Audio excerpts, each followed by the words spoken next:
Good morning, everyone. Let's start reading the part 5. And the title of this chapter is The Path of Unconditional Happiness. Beautiful. Hershji, Yes. mantras. We don't do mantras before this class. Oh, sorry. I didn't know.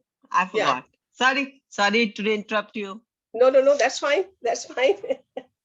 I'm sure you all did your mantras in the morning.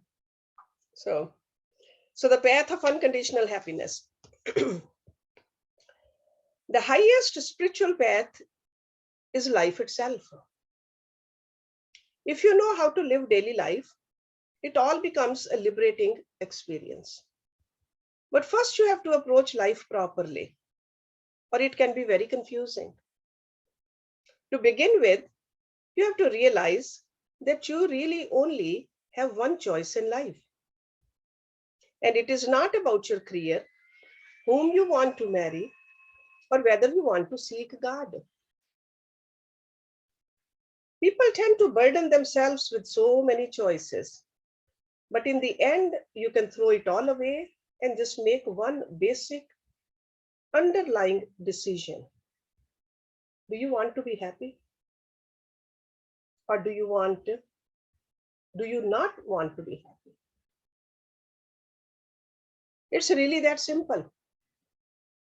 Once you make that choice, your path through life becomes totally clear. Just remember this. It's a very simple choice. Do you want to be happy, or you don't care to be happy? Most people don't dare give themselves that choice because they think it's not under their control. Someone might say, well, of course I want to be happy, but my wife left me. In other words, they want to be happy, but not if their wife leaves them. But that wasn't the question. The question was very simply, do you want to be happy or not? If you keep it that simple, you will see that it really is under your control. It's just that you have a deep-seated set of preferences that gets in the way. Let's say you have been lost and without food for days, and you finally find your way to a house. You can hardly make it to the doorstep, but you manage to pull yourself up and knock on the door. Somebody opens the door, looks at you and says, oh my God, you poor thing.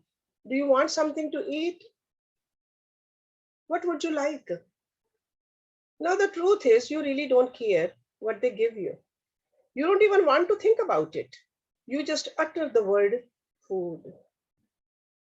And because you really mean it, when you say you need food, it no longer has anything to do with your mental preferences. The same goes for the question about happiness. The question is simply, do you want to be happy? If the answer is really yes, then say it without qualifying it. After all, what the question really means is, do you want to be happy from this point forward for the rest of your life, regardless of what happens? Now, if you say yes, it might happen that your wife leaves you, or your husband dies, or the stock market crashes, or your car breaks down on an open highway at night. Those things might happen between now and the end of your life. But if you want to walk the highest spiritual path, then when you answer yes to that simple question, you must really mean it. There are no ifs, ands, or buts about it. It's not a question of whether your happiness is under your control. Of course, it is under your control. It's just that you don't really mean it when you say you are willing to stay happy. You want to qualify it. You want to say that as long as this doesn't happen, or as long as that doesn't happen, then you are willing to be happy. That's why it seems like it is out of your control. Any condition you create will limit your happiness. You simply aren't going to be able to control things and keep them the way you want them. You have to give an unconditional answer. If you decide that you're going to be happy from now on for the rest of your life, you will not only be happy, you will become enlightened. Okay, there's a connection between these two, happy and enlightened. Unconditional happiness is the highest technique there is. You don't have to learn Sanskrit or read any scriptures. You don't have to renounce the world. You just have to really mean it when you say that you choose to be happy. And you have to mean it regardless of what happens. This is truly a spiritual path. And it is as direct and sure a path to awakening as could possibly exist. Once you decide you want to be unconditionally happy, something inevitably will happen that challenges you. This test of your commitment is exactly what stimulates spiritual growth. In fact, it is the unconditional aspect of your commitment that makes this the highest path. It is so simple. You just have to decide whether or not you will break your vow. When everything is going well, it's easy to be happy. But the moment something difficult happens, it's not so easy. You tend to find yourself saying, but I didn't know this was going to happen. I didn't think I would miss my flight. I didn't think Sally would show up at the party wearing the same dress that I had on. I didn't think that somebody would dent my brand new car 1 hour after I got it. Are you really willing to break your vow of happiness because these events took place? Billions of things could happen that you haven't even thought of yet. The question is not whether they will happen. Things are going to happen. The real question is whether you want to be happy regardless of what happens. The purpose of your life is to enjoy and learn from your experiences. You were not put on earth to suffer. You are not helping anybody by being miserable. Regardless of your philosophical beliefs, the fact remains that you were born and you are going to die. During the time in between, you get to choose whether or not you want to enjoy the experience. Events don't determine whether or not you are going to be happy. They are just events. You determine whether or not you are going to be happy. You can be happy just to be alive. You can be happy having all these things happen to you and then be happy to die.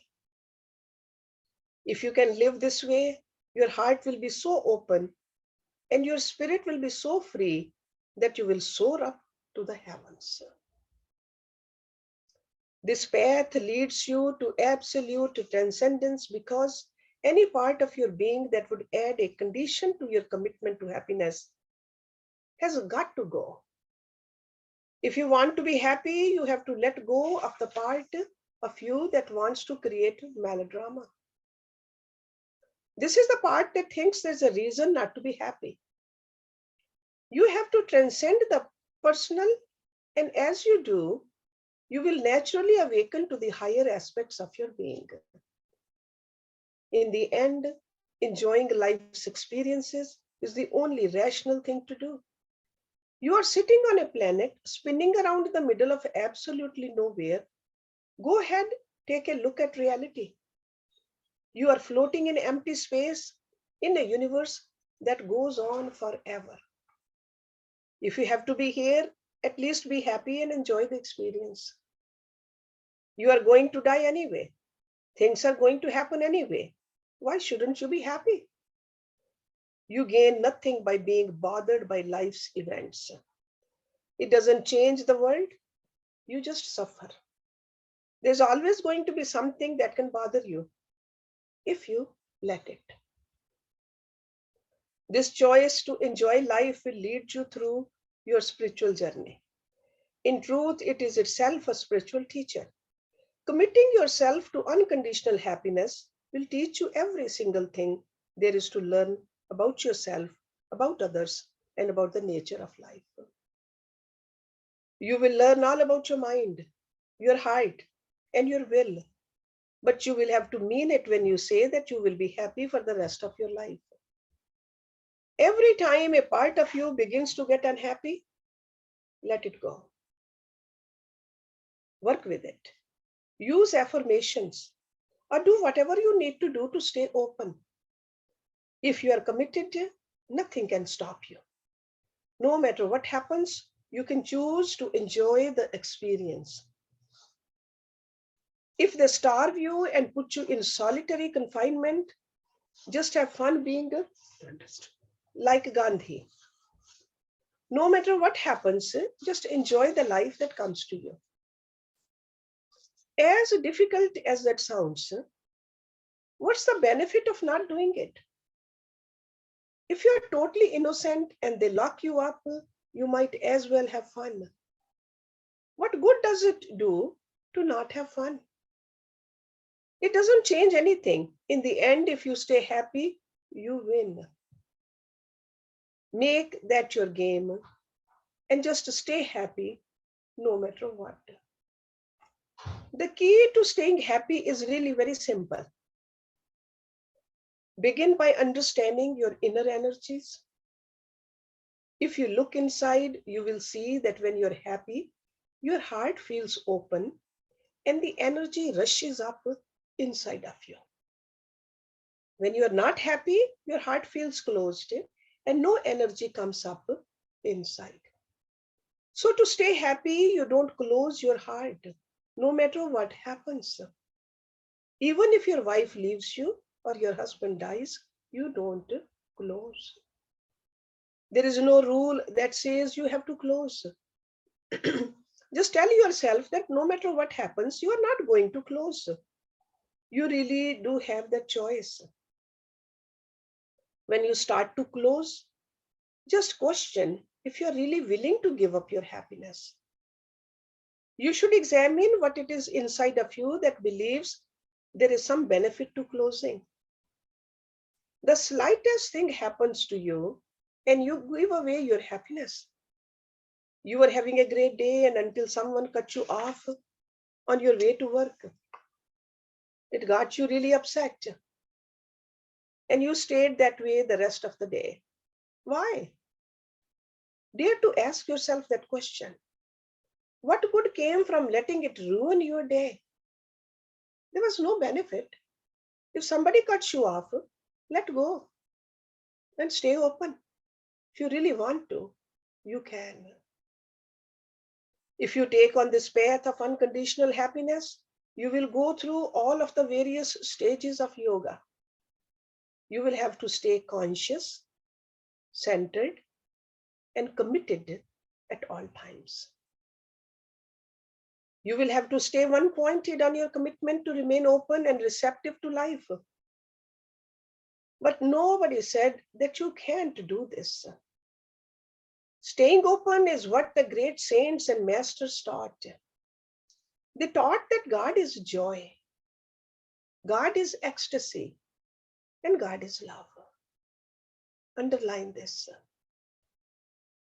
Okay, that's why God's name is what? Sat Chit Anand. That's God. And that's who we are. So they taught that God is joy, God is ecstasy, and God is love. If you remain open enough, waves of uplifting energy will fill your heart. Spiritual practices are not an end in themselves. They bear fruit when you become deep enough to remain open. If you learn to stay open at all times, great things will happen to you. You simply have to learn not to close. The key is to learn to keep your mind disciplined enough so that it doesn't trick you into thinking that this time it's worth closing. See, this is the justification we give. Somebody dies, we think it's time to close. We lose something, we think it's time to close. Don't give these justifications. If you slip, get back up. The minute you slip, the minute you open your mouth, the minute you start to close and defend yourself, get back up. Just pick yourself up and affirm inwardly that you don't want to close, no matter what happens. Affirm that all you want is to be at peace and to appreciate life. You don't want your happiness to be conditional upon the behavior of other people. See, this is one of the big problems. Others' behavior. It's bad enough that your happiness is conditional upon your own behavior. When you start making it conditional upon other people's behavior, you are in serious trouble. Things are going to happen to you and you are going to feel the tendency to close. But you have the choice to either go with it or let it go. Your mind will tell you that it's not reasonable to stay open when these things happen. But you have limited time left in your life. And what's really not reasonable is to not enjoy life. If you have trouble remembering that, then meditate. Meditation strengthens your center of consciousness so that you are always aware enough to not allow your heart to close. You remain open by simply letting go and releasing the tendency to close. You just relax your heart when it starts to tighten. You don't have to be outwardly glowing all the time. You are just joyful inside. Instead of complaining, you are just having fun with the different situations that unfold. Unconditional happiness is a very high path and a very high technique because it solves everything.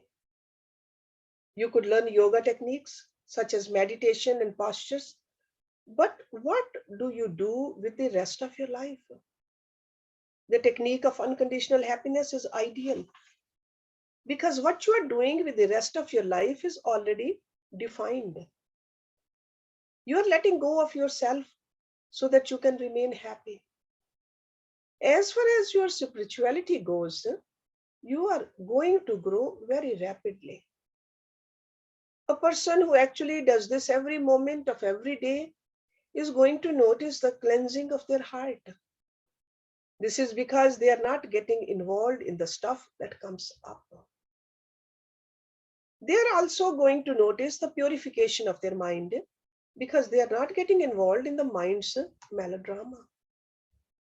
Their Shakti is going to awaken even if they know nothing about Shakti.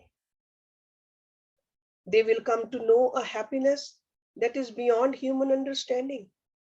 This path solves daily life and it solves spiritual life. The greatest gift one can give to God is to be pleased with his creation. Because he created it. And if we keep finding faults in his creation, are we making God happy? Think about it. Do you think that God likes to be around people that are happy or people that are miserable? It's not hard to tell. Just think about it by imagining that you are God. You created the heavens and earth so that you can play and experience yourself. And now you are dropping down to check on your humans. So God asks the first human he sees, "How are you doing?" The human says, "What do you mean? How am I doing?" "Well, do you like it here?" "No, I don't like it here." "Why not? What's wrong?" "The tree is bent in 5 places. I want it to be straight." This person went out with somebody else, and that person ran up $100 phone bill. This person has a nicer car than mine, and that person dresses funny. It's just terrible. Plus, my nose is too big, my ears are too small, and my toes are weird. I'm not happy with it. I don't like any of it. Sounds familiar? So God says, well, how about the animals? The animals, the ants and mosquitoes bite you. It's a terrible thing. I can't go out at night because there are all these animals out there. They howl and poop all over the place, and I just don't like it. Do you think God likes listening to this? He says, what do you think? I am a complaint department. Then he goes and visits somebody else. And again he asks, how are you doing? The person says, I am ecstatic. God says, wow, well, how do you like things? He says, they are beautiful. Everything I look at just creates waves of joy inside me. I look at that bent tree, it just blows me away. The ant comes and bites me, and it's just so amazing that a tiny ant could be brave enough to bite a giant like me. Now you guess who God wants to hang out with. One of the ancient names for God in the yogic tradition is Sachidananda, eternal consciousness, bliss. God is ecstasy. God is as high as it goes, as it gets. If you want to be close to God, learn to be joyful. Underline this. Unconditional joyful. If you remain spontaneously happy and centered, no matter what happens, you will find God. That's the amazing part. Yes, you will find happiness. But that's nothing compared to what you are really going to find. Once you have passed through trial by fire and you are thoroughly convinced that you will let go no matter what, then the veils of the human mind and heart will fall away. You will stand face to face with what is beyond you because there's no longer a need for you. When you are done playing with the temporal and finite, you will open to the eternal and infinite. Then the word happiness can't describe your state. That's where words like ecstasy, bliss, liberation, nirvana, and freedom come in.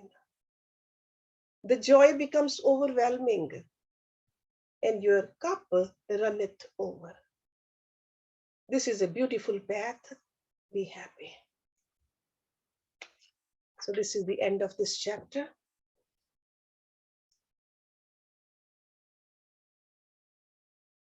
So Kim, you can stop recording and then we can start the discussion.